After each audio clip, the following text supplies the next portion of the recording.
Iniciamos el estudio de hoy y vamos a hablar del capítulo 5 del cielo y el infierno, que se titula el purgatorio. El purgatorio que es mucho más similar al umbral que nos describe André Luis de lo que es el infierno. Ya estuvimos hablando en el aula pasada del cielo y el infierno, del propio infierno, y vimos que aunque lo toman los cristianos católicos como un acto de fe, en realidad Jesús no habló de tal infierno. Sin embargo, sí habló de purgar las penas, ¿no? que es el origen de la palabra purgatorio, ¿no? A lo mejor dicho así parece un poco siniestra, pero en realidad es el ejercicio que hacemos cada uno de nosotros cuando tomamos conciencia de que nos hemos equivocado, hemos hecho daño a alguna persona, y máxime cuando es una persona querida, pasamos por un pesar, ¿no? Y ese pesar no se borra hasta que primero con el arrepentimiento, luego tratando de reconciliarte con la persona a la que has dañado, lo que se llama comúnmente pedir perdón, y luego repararlo, ¿no? Tratar de que las cosas vuelvan a ser como a ti te gustaría que fueran, ¿no? Después del error que has cometido, pues después de toda una encarnación en la que hay un cúmulo de estos errores, pues muchas personas cuando están en el umbral de pasar a la vida espiritual, ¿no? A dejar este cuerpo, cuentan que vieron pasar como si fuera una película toda la vida. Y yo creo que en esos instantes, que debe ser fugaz, pues haces un balance de lo bueno y de lo malo, ¿no? Y de lo malo te arrepientes, sobre todo te arrepientes porque estando encarnado te puedes arrepentir, pero piensas que siempre tienes la oportunidad de hacerlo bien, ¿no? Pero cuando ya dices, cuando sabes que vas a desencarnar y que al menos en las condiciones en las que hasta ese momento has tenido no vas a poder reparar ese daño que has hecho, yo creo que ahí te invade la culpa. Y es este purgatorio del que vamos a hablar hoy, ¿no? Uh-huh. Que es un purgatorio en el que sí hay progreso, ¿no? Que es algo en lo que creemos los espíritas, que podemos progresar, no que hay dos lugares estancos, ¿no? O el cielo o el infierno,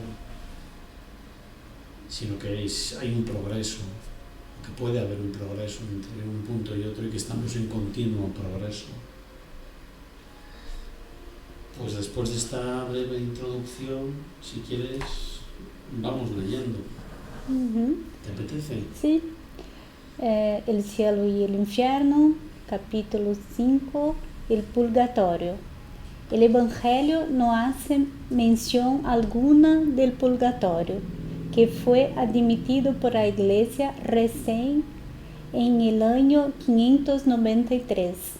Se trata, sin duda, de un dogma más racional y más acorde con la voluntad de Dios que el del infierno, puesto que establece penas menos rigurosas que pueden ser expiadas en los casos de falta de menor gravedad. El principio del purgatorio se basa en la equidad y comparado con la justicia humana representa la reclusión temporaria en relación con la cadena perpetua. Es decir, que hablábamos en el infierno de unas penas eternas, de unos cuerpos que yacían en llamas, de una carne que nunca se consumía bajo las llamas, de un crujir de dientes, ¿no? Todo muy tétrico, todo te encoge, ¿no? Te da escalofrío solamente pensar. Y aquí pues se habla de algo temporal, ¿no? Entonces, por un lado, haciendo un poco de retrospectiva de lo que estudiamos en la aula anterior, nos dice Jesús, en el ítem 6 del tema anterior, donde tratamos el infierno, que se limitó a hablar de modo impreciso acerca de la vida bienaventurada y de los castigos reservados a los culpables, pero en sus enseñanzas nunca hizo referencia a los suplicios corporales, que son los que son referidos en el infierno, que los cristianos convirtieron en un artículo de fe. Aquí se utiliza el término castigo, pero bueno, sabemos muy bien que no es un castigo impuesto por Dios, sino que es un efecto, consecuencia de una causa, ¿no? Que nosotros interpretamos como un castigo, pero que en realidad nos infligimos nosotros mismos. Entonces, volviendo al texto anterior, vamos a ver de dónde emana esta idea del purgatorio, tratando un poco de ampliar la información que nos aporta Kardec, porque Kardec sí maneja esta información. Lo que sucede es que no lo plasma en los libros, entonces nosotros hacemos el ejercicio de rebuscarla, ¿no? Que es una actividad bastante sencilla, porque en otra época hubiéramos tenido que estar horas y horas en una biblioteca buscando, pero ahora lo tenemos al alcance de la mano, sí. Con lo cual... ¿Quieres que lo lea yo? Sí. Dice, las iglesias copta y católica creen en las almas salvadas, pero cuya purificación no está completa.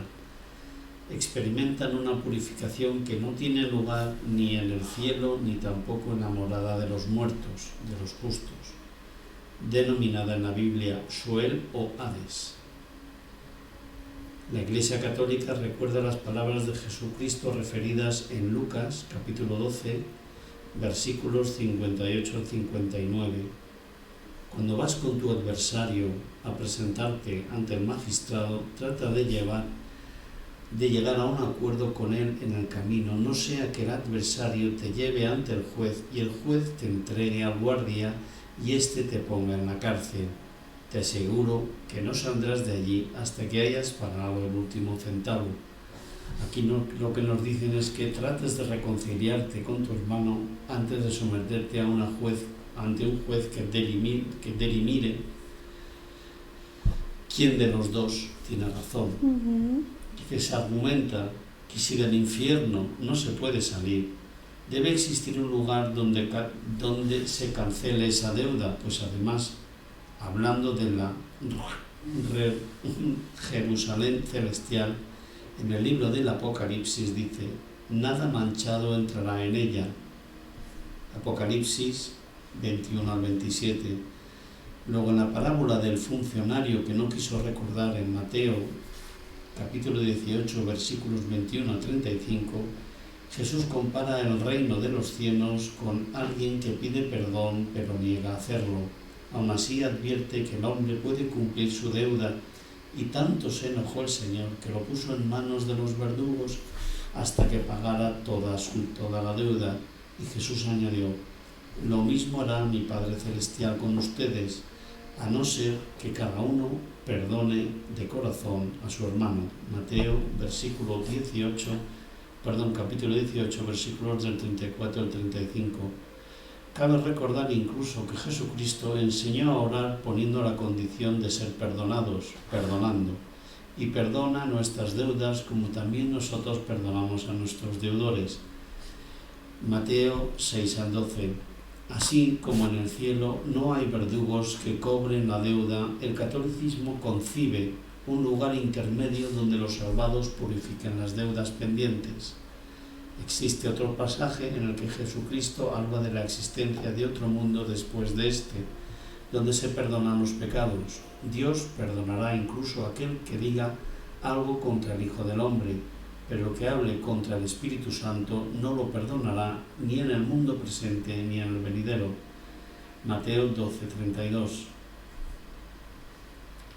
En Corintios, San Pablo habla claramente del purgatorio. La obra de cada uno no se verá claramente en el día del juicio, porque ese día vendrá con fuego y el fuego probará la calidad de la obra de cada uno. Si la obra que se construyó resiste, recibirá su salario. Si la obra se quema, será castigado, aunque se salvará como quien escapa del fuego. Corintios, capítulo 3, versículos del 13 al 15. Encontramos un gran número de santos que han experimentado visitas de almas del purgatorio, las cuales son permitidas por Dios para que se interceda de una manera más intensa por ellas tras estos encuentros sobrenaturales. Cabe destacar que en el purgatorio existen tantos estadios como personas, quedando algunas almas en un estadio muy próximo al infierno y otras cercanas al cielo. Y en todo momento se habla de lo que hablábamos en un principio, ¿no? De un lugar temporal y en el que se puede progresar, ¿no? Una vez, y además si volvemos atrás en lo que estudiamos el mes pasado, vemos dice que Jesús no podía de un momento para otro destruir creencias arraigadas. A los hombres les faltaban los conocimientos necesarios para concebir el espacio infinito y la cantidad infinita de mundos. Para ellos la Tierra era el centro del universo, no conocían su forma ni su estructura interna, todo se limitaba a sus puntos de vista, sus nociones acerca del porvenir no podían ir más allá de sus conocimientos. Jesús se encontraba pues imposibilitado de iniciarlos en la verdadera condición de las cosas. Con todo, por otro lado, tampoco quería sancionar con su autoridad los prejuicios de la época, de manera que se abstuvo de corregirlos, dejando al tiempo la tarea de rectificar las ideas. Es decir, que Jesús hizo allí hasta donde él podía, pero no habló nunca de penas eternas. Sí. Y los evangelistas nos hablan de estados, siempre de estados transitorios, de purgar nuestras deudas, ¿no? Nuestros errores.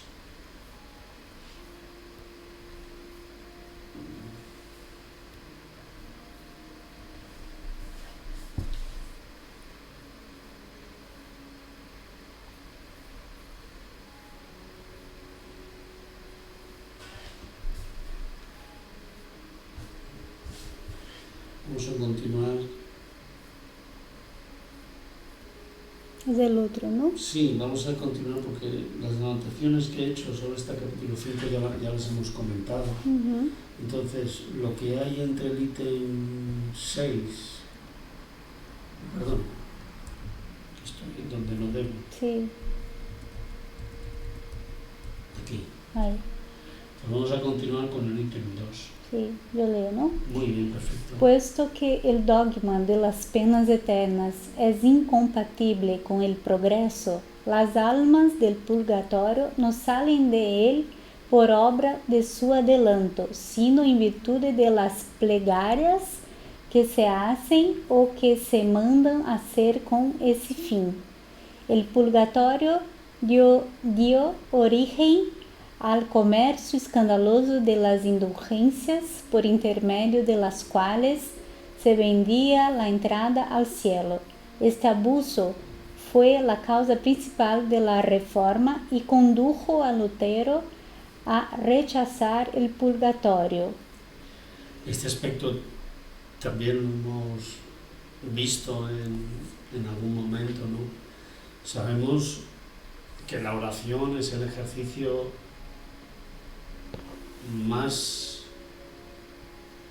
esencialmente más puro que una persona puede hacer por otra, ¿no? Porque estás intercediendo por alguien ante el Padre, ¿no? Sí. Tú puedes donar, puedes dar a alguien comida, puedes darle cobijo, pero cuando oras estás intercediendo por lo que es esa persona en su esencia, ¿no? porque tú has reconocido en esa persona la bondad y el potencial que tiene y le ruegas a Dios por él, por la caridad que sientes, ¿no? Pero Sí. para el espiritismo, diferentemente del catolicismo ahí, porque aunque la oración, las plegarias sea muy importante, porque lo es, ¿no? Sabemos el poder que tiene la oración, diferentemente de la Iglesia Católica, ahí las almas podrían salir del purgatorio por las plegarias de otras personas, pero en el espiritismo esencialmente depende de nosotros salir de ahí, porque tenemos que arrepentirnos de verdad, ¿no? Tenemos que el libre albedrío para nuestras propias acciones para salir de ahí cuando estamos verdaderamente arrependidos y por nuestros propios méritos. ¿Méritos existe esa palabra? Sí, perfecto. Es como tú dices, hoy en día la Iglesia Católica, cuando ayuda a un funeral, no ponen todo el peso en la oración, sí piden que se ore por él precisamente para que no vaya al infierno y vaya al cielo. Pero quienes sí creen que por la fe será salvo son precisamente los protestantes. Pero lo que no admiten, y este fue uno de los puntos por los que Lutero se separó del cristianismo en aquella época, y Así del comercio. fue porque comerciaban con ello. Sí. ¿No? Ahora ya no se Espero que no. se comercia con ello, pero la Iglesia Católica tiene una necesidad ingente de dinero para mantener todo lo que tiene. Sí, es muy grande. ¿No? Entonces parece un poco un conflicto de intereses, ¿no? Sí. Vamos entonces con el 4. El purgatorio, la verdad, yo he estudiado hasta más o menos ahí, Sí. Es nuestro umbral, ¿no? Sí, tal cual, sí. Yo lo veo muy cercano a nuestro umbral. Uh-huh. Y es que no hay nada que sustente la idea del infierno, nada que lo sustente. Tenía algo arriba, un poquito arriba, que yo estaba pensando.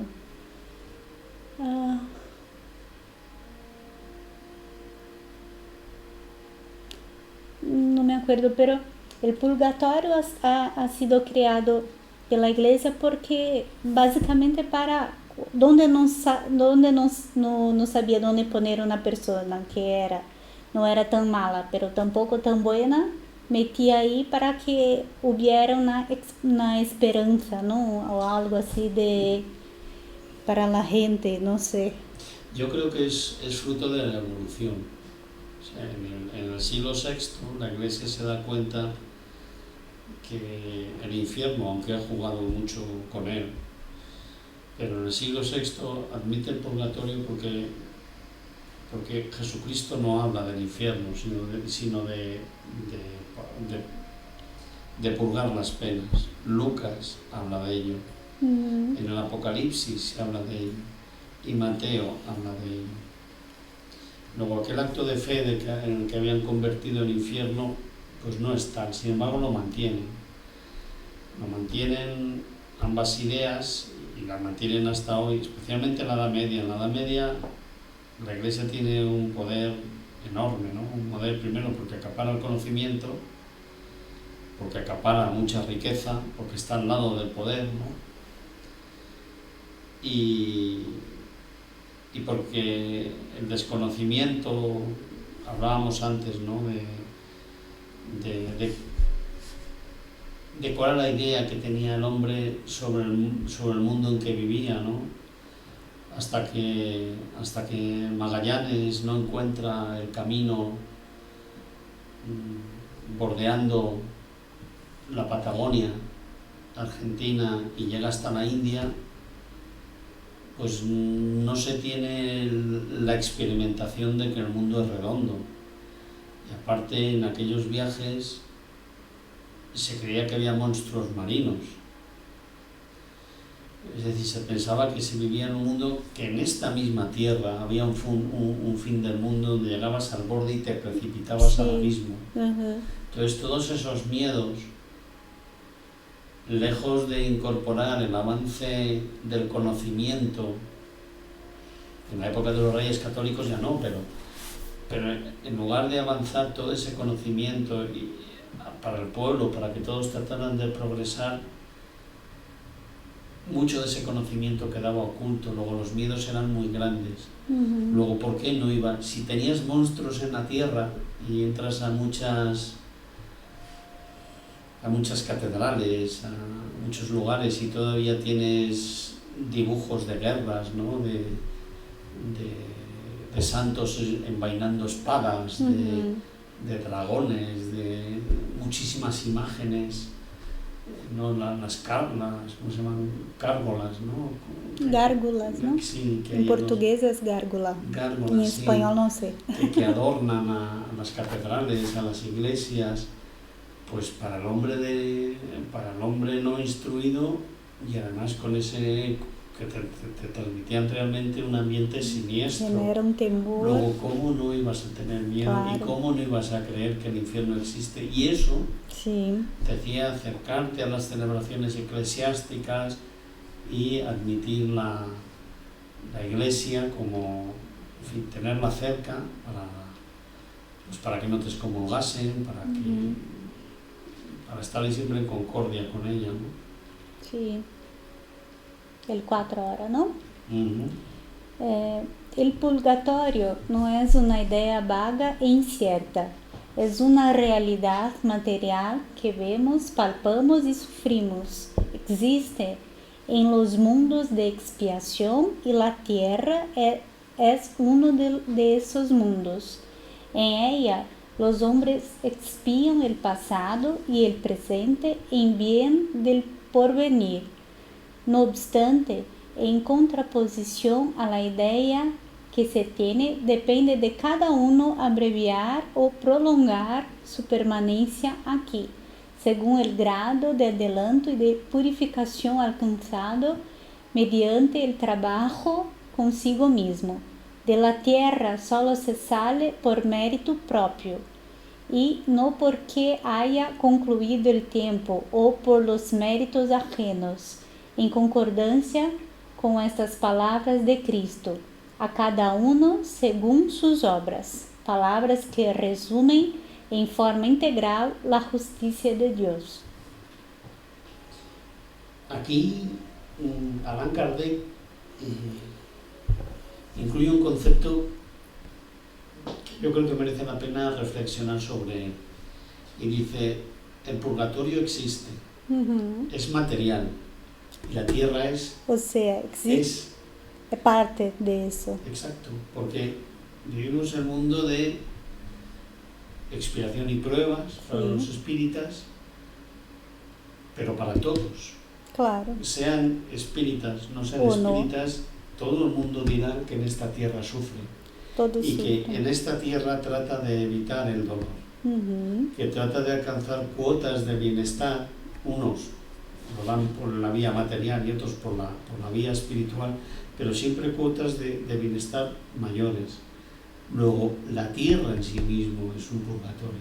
Sí, y porque aquí expiamos, tenemos nuestras pruebas, exacto, sufrimos. Exacto. O sea, muchas veces, lo hemos hablado, ¿no? La mente se cree todo lo que tú quieras imaginar. Lo da por hecho, todo se lo cree. Entonces tú dejas volar tu imaginación y haces como Santa Teresa. Lo que conoces lo exaltas, lo maximizas y te creas tu propio infierno, ¿no? Tu propio purgatorio, y siempre con penas crueles, porque somos jueces muy duros para nosotros mismos. Pero si nos paramos y pensamos la propia tierra es un purgatorio. Luego, si este es un purgatorio, ¿por qué nosotros hemos de infligirnos un daño mayor? ¿Por qué en el mundo espiritual hay tantas almas que no despiertan? Unos porque tienen una idea preconcebida de lo que deben encontrarse, y otros por el castigo que se infligen a sí mismos, ¿no? Por no haberlo hecho tan bien como ellos piensan después que podrían haberlo hecho, ¿no? En lugar de pensar que somos, pues, lo que decimos tantas veces, ¿no?, la mejor versión de nosotros mismos, y que en nuestra voluntad está siempre el progresar, sí, el hacerlo mejor. Luego, si esta tierra es un purgatorio, y este es el purgatorio que Dios, Jesús y la espiritualidad superior ha ideado para nosotros, ¿por qué hemos de imaginar nosotros algo peor? Sí. ¿Por qué tenemos que pensar en lugares fanganosos ¿por qué hemos de pensar en eso? ¿No? Porque es el mundo de los sentidos al que vamos, menos materializado, pero es el mundo de los sentidos. Luego, si hemos de... Está claro que hemos de arrepentirnos, pedir perdón y reparar las ofensas, ¿no? Cuando tengamos la madurez necesaria para poder hacer todo ese proceso, porque muchas cosas las hacemos mal que yo creo que ni reparamos en que lo estamos haciendo mal, ¿no? Pero no nos inflijamos un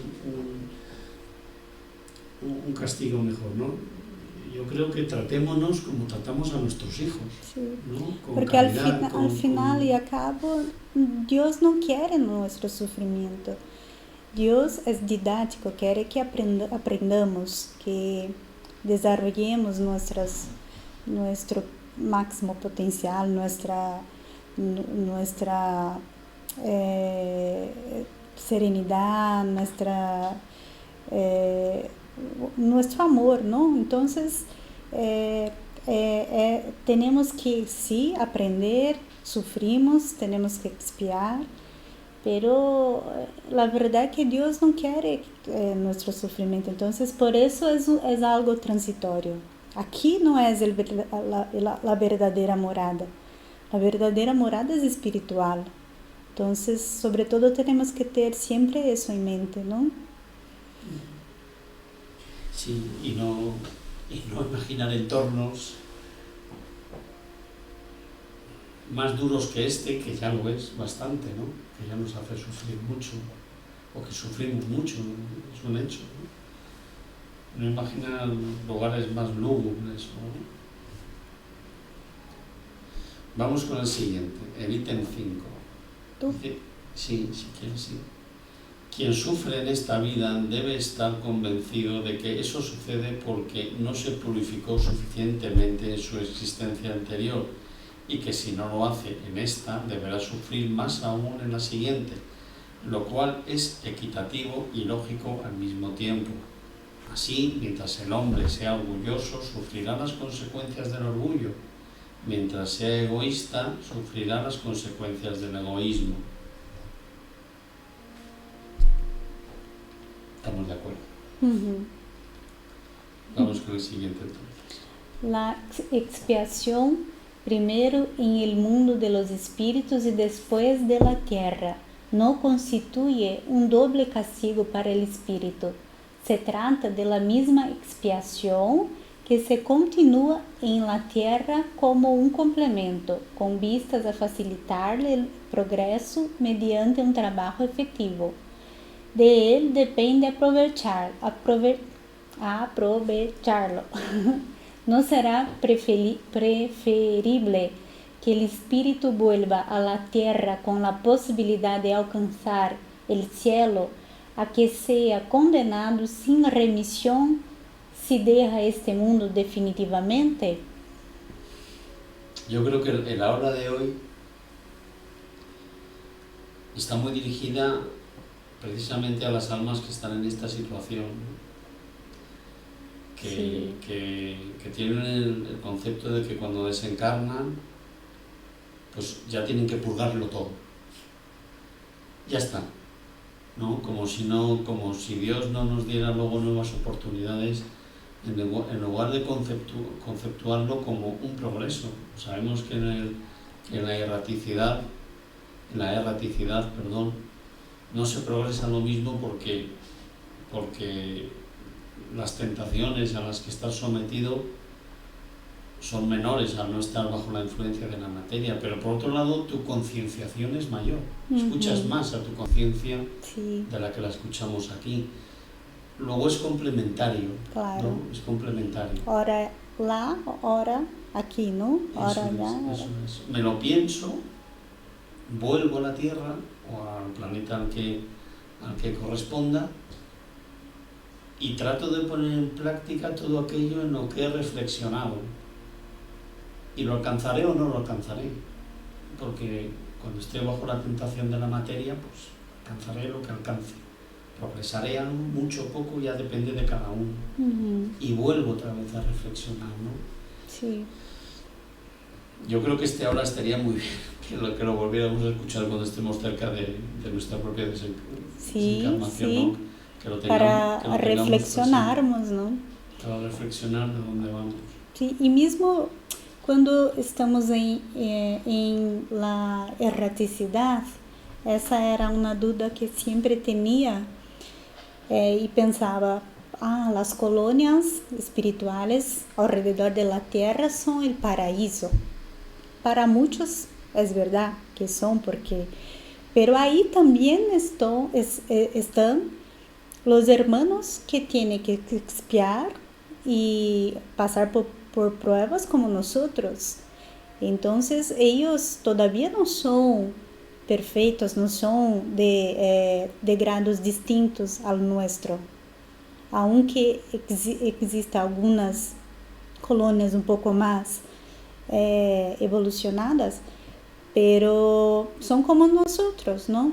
Entonces tenemos oportunidad ahí, tenemos oportunidad aquí, y así tenemos que intentar, aunque sea muy difícil para nosotros, porque tenemos toda la materia alrededor, todas las necesidades físicas, tenemos que esforzarnos para seguir el Evangelio de Jesús y practicar lo más cercano posible, que no es muy pretencioso de mi parte decir que voy a seguir perfectamente, estoy lejos de eso, pero poner nuestros esfuerzos en eso, ¿no?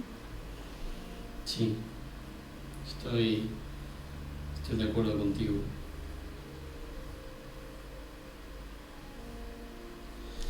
Vamos con el ítem siguiente. Dice, el espiritismo no viene pues a negar las penas futuras, viene por el contrario a confirmarlas. Lo que él destruye es el infierno localizado en sus hornos y sus penas irremediables. Tampoco niega el purgatorio, pues demuestra que nos encontramos en él. Al definirlo con precisión y al explicar la causa de las miserias terrenales, orienta hacia la creencia de aquellos que lo niegan, rechaza las oraciones por los difuntos, todo lo contrario, dado que los espíritus sufridores las solicitan, las eleva a un deber de caridad y demuestra su eficacia para conducirlos al bien y de esa manera abreviar sus tormentos. Al hablar a la inteligencia, ha devuelto la fe a los incrédulos y la plegaria a quienes la menosprecian. Yo creo que esto está en la esencia de lo que es el espiritismo. Es un mensaje consolador. Sí, y ahí es muy interesante también, perdona si te interrumpo, pero como había dicho anteriormente, orar siempre es importante también, porque aunque tú no quites las pruebas de otra persona, pero tú alivia. Creo que tú puedes promover este alivio, ¿no? Para la persona que necesita de tu oración. Y eso también es un bien que hace por ti mismo, ¿no? Porque orar te conecta con espíritus superiores, con Dios. Entonces, la oración es la clave para todo sufrimiento. Sí, porque a la par que intercedes por tu hermano, demuestra tu alineación con lo que Dios también quiere para tu hermano, que es el bien. La clave de todo es que tendemos al bien, siempre tendemos al bien. Sí. El mal es temporal, por eso el efecto de las causas malas es temporal también. Sí. Y de ello aprendemos. Y no importa, perdona, de nuevo, No sé si iba a decir, quieras. y no importa si somos católicos, evangelistas, que tú dices, evangélicos, espíritas, ateístas, ¿no? Ateos, agnósticos, no importa. La verdad es que seamos buenas personas, independiente de lo que creemos, y practiquemos el bien, independiente de religión, independiente de lo que sea, porque al final creo que un día todos estaremos en el mismo sitio, misma posición. Entonces es practicar el bien y ser condicente con lo que tú crees, pero siempre intentando pensando en el prójimo. Creo que pensando en ti también, pensando en nosotros mismos también, porque no con egoísmo, pero digo, tú no puedes ser tu peor algoz, tu peor juez. Tu juez más severo. Sí, porque tú también estás aquí para aprender, ¿no? Entonces, es el amor, la clave es eso que tú has dicho, ¿no? Entonces, realmente orar y creer en algo mejor y estar independiente de religión y lo que sea, porque purgatorio en catolicismo o umbral en espiritualidad, en espiritismo, lo que sea, en otras religiones, son sitios o estados de conciencia que son temporales, pero tú tienes que practicar el bien, sobre todo. Y hablábamos antes sobre el término la erraticidad, ¿no? Cuando estamos en el mundo espiritual hablamos de erraticidad. Y decimos que el purgatorio, o que estamos en él, ¿no? Que esta tierra, este planeta habitado es el purgatorio, o es parte de ese purgatorio.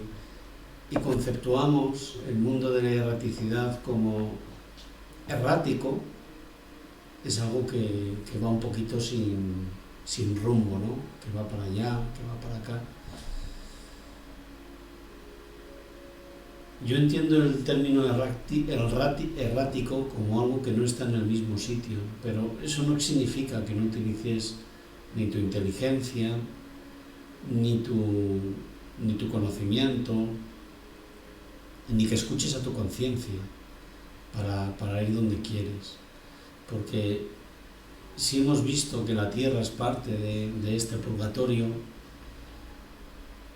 ¿acaso en nuestras vidas no tienen mucho de erraticidad? ¿Acaso no nacemos en un sitio, nos emparejamos, tenemos hijos, nos movemos de lugar? Si cuando nacemos nos dijeran que no es posible porque disponemos del libre albedrío, todos los tumbos, todos los movimientos que vamos a hacer a lo largo de un planeta que es finito, que es redondo, que tiene 40.000 kilómetros de diámetro, luego no es excesivamente grande, teniendo en cuenta que a un coche le hacemos 5 o 6 veces más, sí, ¿no? Y que cambiamos de coche muchas veces a lo largo de nuestra vida. Muchas personas sí, otras no, pero vamos, quien conduce habitualmente, es decir, son distancias relativamente pequeñas. ¿Acaso no somos erráticos en un lugar donde la materia es tan fuerte, nos atrae tanto a la Tierra? Luego, ¿cómo no vamos a serlo en un lugar donde la materia es mucho más sutil? Sí. y donde con el pensamiento,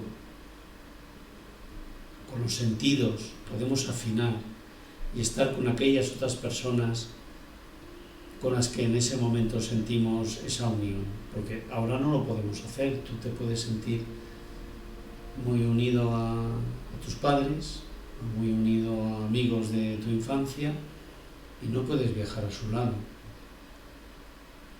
Pero con el pensamiento sí puedes, es la materia la que te lo está impidiendo, ¿no? Sí. Luego es un mundo mucho más errático que este, porque implica mucho más movimiento. Luego también depende de ti, mucho más de ti, con quién estás, porque si aprendemos del prójimo, si buscas la compañía de personas que despuntan en algo más que tú, y tú en otras cosas un poco más que ellos, sabes que puedes aprender los unos de los otros.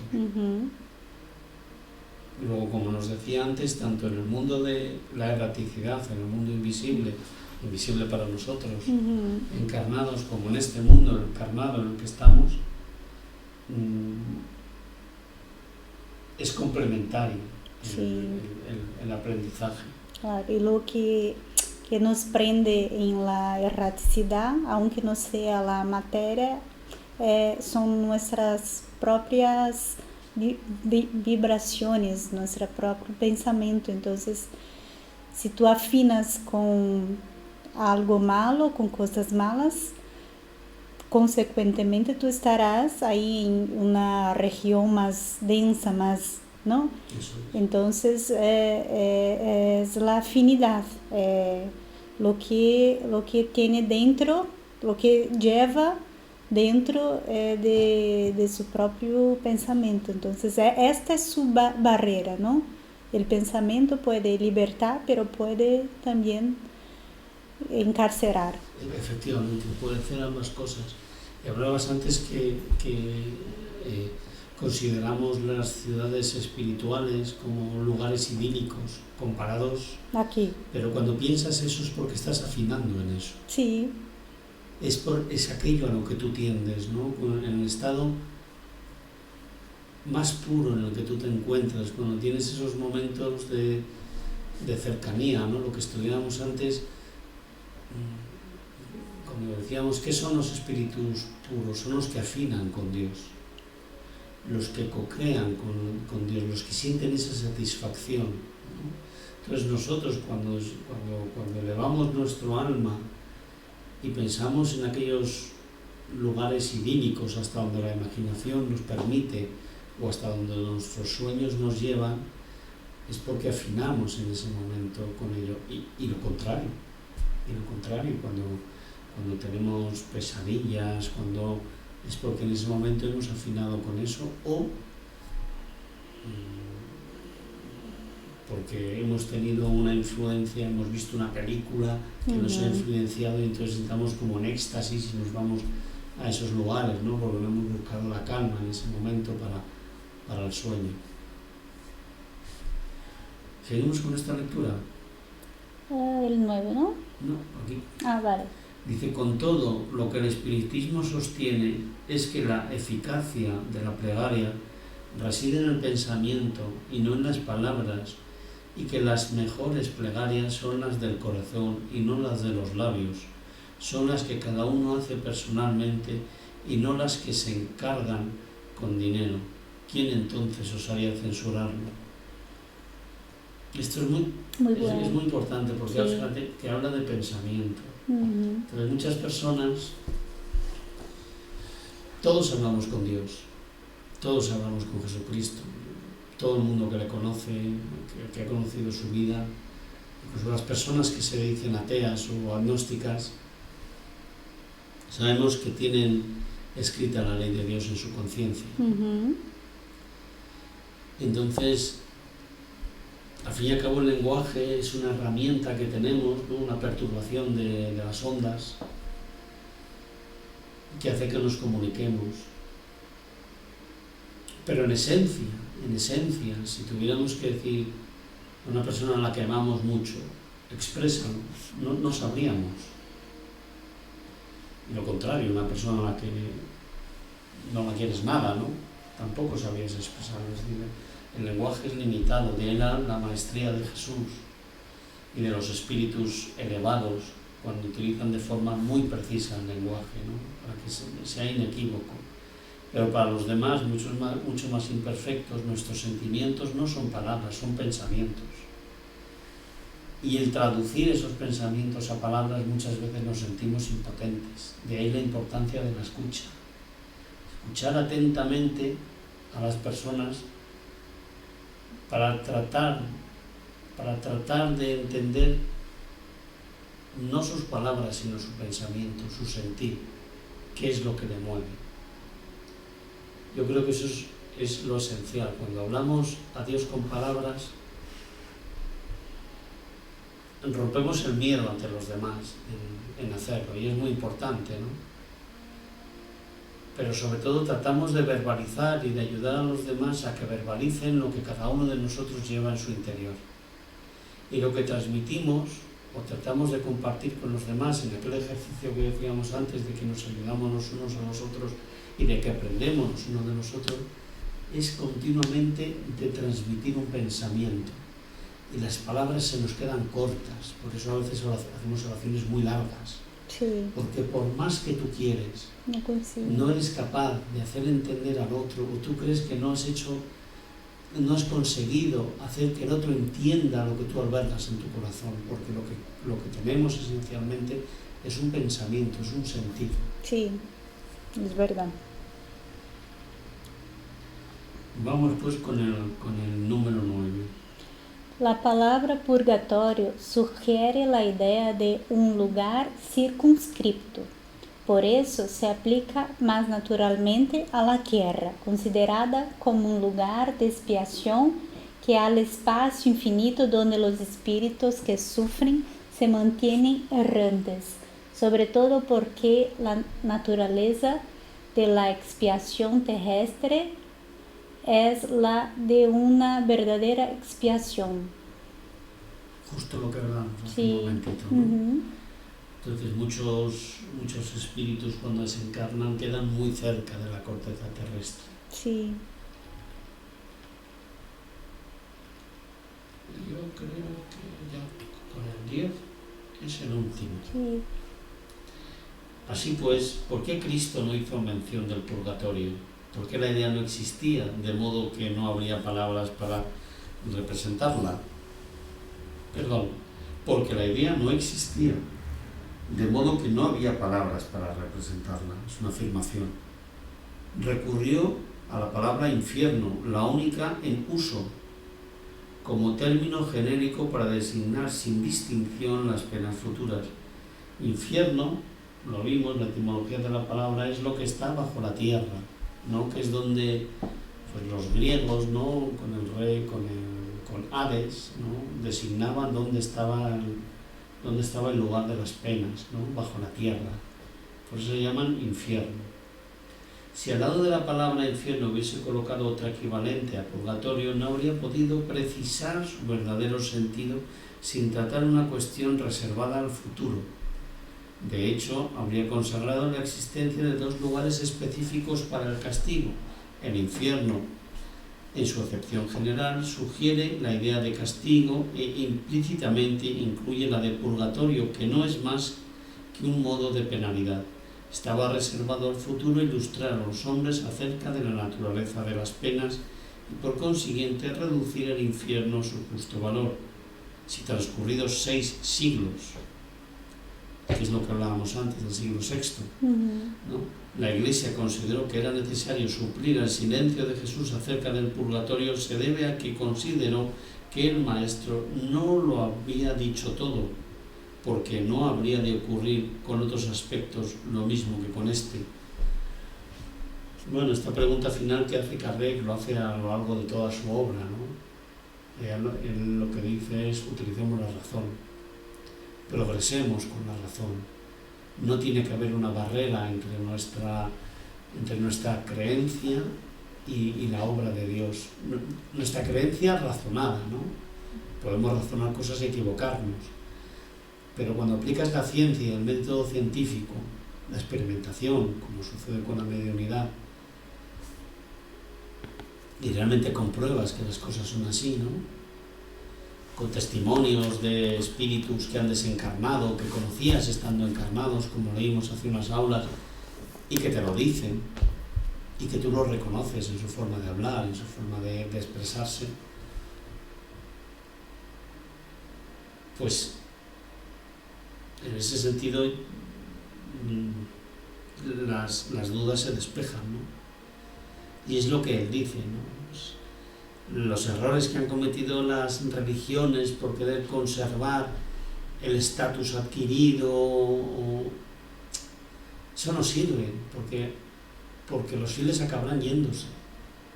Hay que ir con los tiempos, con la ciencia, hay que dejar que el intelecto vaya por delante, que los descubrimientos vayan por delante, porque eso va a hacer que seamos más inteligentes y que esa inteligencia la podamos aplicar también a la moral, es decir, elegir de las opciones que tenemos siempre la más bondadosa, y eso lo hacemos con una inteligencia cada vez mayor. Muy bueno. Pues con esto finalizamos el aula de hoy. Vamos a detener y un saludo para todos, ¿verdad?